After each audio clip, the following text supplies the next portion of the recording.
Hello friends, welcome back in my YouTube channel R F का nursing classes. तो आज हम लोग डिस्कस करेंगे एबनॉर्मलिटीज इन परप्यूरियम, यानी कि इसके पिछले क्लासेस में हम लोग डिस्कस किए थे साइकोलॉजिकल डिस्टर्बेंस इन परप्यूरियम और कुछ फिजियोलॉजिकल चेंजेज जो होता है जो कि ब्रेस्ट में होता है और ब्रेस्ट का चेंजेज है परप्यूरियम में। तो आज का हम लोग का यही क्लासेस है।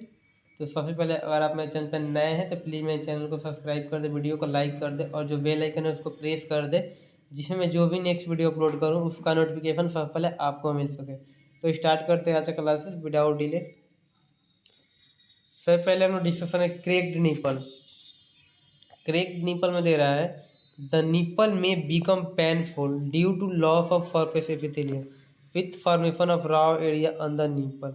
यानी कि इसमें बोल रहा है क्रेक्ड निपल क्या है। तो जो निप्पल होता है उस पर का जो सरफेस एपिथेलियम होता है, यानी जो स्किन का सुपरफिशियल पार्ट होता है सरफेस एपिथेलियम, वो हट जाता है यानी कि लॉस हो जाता है, जिसके चलते जो निप्पल्स होता है बहुत ही पेनफुल हो, यानी कि पेन उसमें फील होता है। और जो ब्रेस्ट होता है उस पर फीवर भी होने लगता है, यानी कि दरार टाइप का पड़ने लगता है। तो उसी को हम लोग बोलते हैं क्रेक्ड निपल। क्रेक्ड निपल में ओवरऑल यही दिया है कि nipple may become painful due to loss of surface epithelium, यानी कि जब सरफेस एपिथेलियम लॉस हो जाता है निपल का तो उसके चलते जो निपल होता है बहुत ही पेनफुल होता है।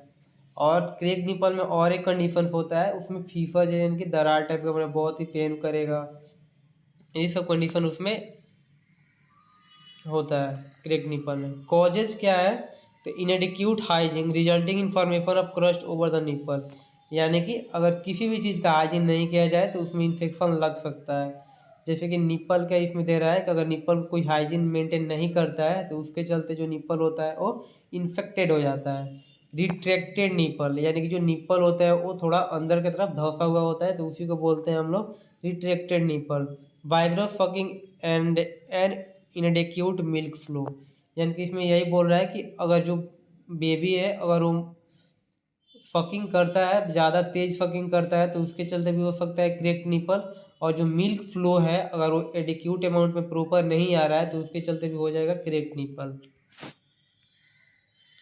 साइन एंड सिम्टम्स में दे रहा है the women experience soreness and pen at the site, यानी कि जो वोमेन है वहाँ जो ब्रेस्ट में जहाँ इन्फेक्शन लगा है यानी जो निप्पल है वहाँ पे पेन बहुत ही फील हो करेगी। Fever may become infected and the infection may spread to the deeper tissue producing mastitis, यानी कि इसमें यही बोल रहा है कि जो फीवर है यानी कि जहाँ पे दरार पड़ा हुआ है क्रेक निप्पल में वहाँ पे इन्फेक्शन होने का चांसेस बहुत ज़्यादा होता है। और अगर इन्फेक्शन लग जाता है तो उसमें चांसेस रहता है कि वो मास्टाइटिस कॉज कर दे, यानी कि जो ब्रेस्ट का इन्फ्लामेशन होता है वो, यानी कि मास्टाइटिस मीन्स होता है कि ब्रेस्ट में इन्फ्लामेशन हो जाए, तो वो ब्रेस्ट में इन्फ्लामेशन भी कॉज कर सकता है अगर जो फीवर यानी कि जो दरार पड़ा होता है वहाँ पे इन्फेक्शन लग जाए तो।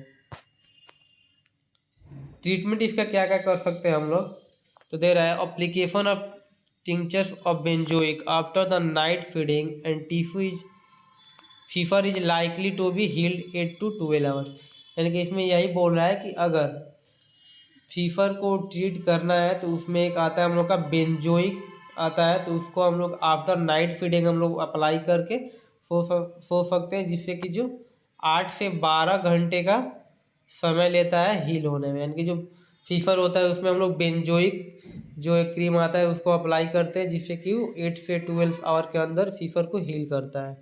The nipple is kept and dry and expose to air, यानी कि जो निप्पल है उसको सूखा रखना है, ड्राई रखना है और उसको एयर से थोड़ा एक्सपोज में रखना है। ब्रेस्ट मिल्क फूड भी रिमूव बाई मैनुअल एक्सप्रेशन और पंप, यानी कि जो ब्रेस्ट मिल्क है उसको हम लोग रिमूव करते हैं मैनुअल एक्सप्रेशन के द्वारा, यानी कि पंप वगैरह से या हैंड से उसको एक्सप्रेस कर सकते हैं। If infected antiseptic cream is applied locally, यानी कि अगर इन्फेक्शन लगा हुआ है तो एंटीसेप्टिक क्रीम लोग अप्लाई करेंगे ऊपर locally. If it is fail to heal breast feeding from the affected breast stop for 24 hours, यानी कि अगर जो फीवर है अगर वो हील नहीं होता है तो उस ब्रेस्ट से हम लोग फीडिंग नहीं कराना है, उसको फीडिंग को स्टॉप करना है 24 घंटे के लिए। नेक्स्ट हम लोग का एब्नॉर्मलिटी है इसी में रिट्रैक्टेड नीपल। रिट्रैक्टेड नीपल में क्या दे रहा है, रिट्रैक्टेड नीपल इज कॉमन इन प्रीमेच्योर, यानी कि यह जो सबसे पहले माँ बनती है फर्स्ट टाइम तो उसमें रिट्रैक्टेड कंडीशन देखने को, रिट्रैक्टेड नीपल वाला कंडीशन देखने को मिलता है। If left me uncorrected it may lead to difficulty in breast feeding and predispose in crack nipple. यानी कि इसमें यही बोल रहा है कि अगर जो रिट्रैक्टेड निपल है वो प्रीमी ग्रेविडिया में कॉमन होता है, यानी कि देखने को ज़्यादा मिलता है, और if left in uncorrected it may lead to difficulty, यानी कि अगर सही नहीं किया जाए इसको तो जो ब्रेस्ट फीडिंग बच्चा करेगा तो उसको बहुत ज़्यादा डिफिकल्टी होगा और ये क्रैक्ड निपल भी कॉज कर सकता है। नेक्स्ट दे रहा है after delivery of the nipple pulled out suction एक्फर एंड प्रीडिस्पोजेबल डिस्पोजेबल फ्रिंज। यानी कि इसमें यही बोल रहा है कि जो डिस्पोजेबल फ्रिंज होता है आफ्टर डिलीवरी के बाद जो निप्पल होता है उसको हम लोग पुल्ड आउट करते हैं, यानी कि जो डिटेक्टर अंदर की तरफ दबा हुआ है वो सही हो पाए। नेक्स्ट दे रहा है this procedure may have to be limited for few days, यानी कि ये प्रोसीजर कुछ दिनों के लिए ही लिमिट्स होता है, उतना दिन ही कर सकते, इससे ज़्यादा नहीं कर सकते। एक्यूट मस्टाइटिस, यानी कि ब्रेस्ट में इन्फ्लामेशन होता है उसको बोलते हैं हम लोग mastitis. Inflammation of breast parenchyma called as acute mastitis, यानी कि जो ब्रेस्ट पैरेन्काइमा होता है अगर उसमें इन्फ्लामेशन हो जाता है तो उसको बोलते हैं एक्यूट मस्टाइटिस। कॉजेज क्या होगा, क्रैक निपल के चलते हो सकता है और स्टेफाइलोइडोसिस के चलते कॉज कर सकता है acute mastitis. Clinical feature generalise malaise, यानी उसको बहुत ही थकावट टाइप फील होता रहेगा, फीवर विथ चिल्स, हेडेक होगा, severe pain and swelling in one quadrant of breast with its effected the nipple, यानी कि सीवियर पेन होगा ब्रेस्ट में जिसमें इन्फेक्शन और इन्फ्लामेशन हुआ है। नेक्स्ट दे रहा है the nipple over the overline skin is hot and flushed and feels tenderness, यानी कि जो स्किन होता है ऊपर का ब्रेस्ट का वो बहुत ही हॉट और फ्लश्ड होता है और टेंडरनेस बहुत ही ज़्यादा रहता है ब्रेस्ट में। If not treated adequately it can lead to destruction of breast tissue information, यानी कि अगर इसको ट्रीट नहीं किया जाए एक्यूट मस्टाइटिस को तो ये जो ब्रेस्ट टिश्यू होता है उसको डिस्ट्रक्शन यानी कि ख़राब करते रहता है और ये ब्रेस्ट ऑब्सेस का फॉर्मेशन करने लगता है और इसको ट्रीट नहीं किया जाए तो। ट्रीटमेंट में क्या क्या कर सकते हैं तो isolation of mother and baby और मदर को आइसोलेट रखेंगे, manual expression of milk to relief engorgement, यानी कि ब्रेस्ट जो टेंडरनेस होता है यानी कि बहुत ज़्यादा मिल्क हो जाता है तो जो ब्रेस्ट होता है बहुत ही टाइट हो जाता है तो उससे रिलीफ के लिए मैनुअल एक्सप्रेशन करते रहना है मिल्क का, यानी हैंड या पंप से हम लोग रिमूव कर सकते हैं। Suppression of lactation by bromocriptine 2.5 mg only for 14 days, यानी कि इसमें यही बोल रहा है कि लैक्टेशन को सप्रेस करने के लिए हम ब्रोमोक्रेप्टेन 2.5 mg आता है जिसको हम लोग ओरली दे सकते हैं 14 दिनों के लिए, जिससे कि जो लैक्टेशन से वो सप्रेस हो गए, जो ब्रेस्ट जो मिल्क का फॉर्मेशन है वो नहीं होगा। एंटीबायोटिक थेरेपी एटलीस्ट 10 डेज, यानी कि अगर इन्फेक्शन लगा है तो उसको एंटीबायोटिक थेरेपी 10 दिनों के लिए देंगे।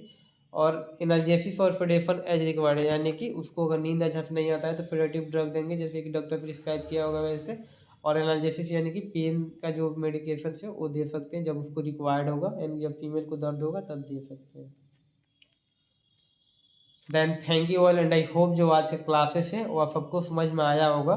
तो अगर मेरा वीडियो अच्छा लगा हो तो प्लीज़ मेरे चैनल को सब्सक्राइब कर दे, वीडियो को लाइक कर दे और जो बेल आइकन है उसको प्रेस कर दे जिससे मैं जो भी नेक्स्ट वीडियो अपलोड करूँ उसका नोटिफिकेशन सबसे पहले आपको मिल सके। और आपको अगर इस क्लास से रिलेटेड कोई भी डाउट हो तो आप कमेंट बॉक्स में पूछ सकते हैं, वहाँ मैं रिप्लाई करूँगा। और आपको अगर किसी भी टॉपिक में वीडियो चाहिए तो आप कमेंट बॉक्स में कमेंट करिए, आई विल ट्राई कि उस टॉपिक पर मैं वीडियो अपलोड करूँ। Then thank you for watching my video.